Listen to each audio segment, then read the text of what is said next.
Kung sakal ka na, kaso hindi mo matanggal, kuha lang kayo ng tali o ribbon tapos isakal niyo sa mister niyo.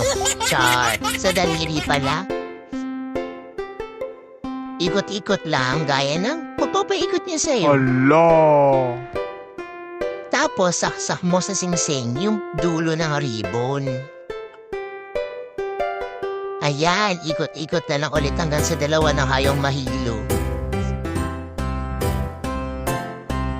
O diba sa taba ng daliri ko pati ribbon na hirapan, saklap. At sa wakas, wala nang mananakal sa akin.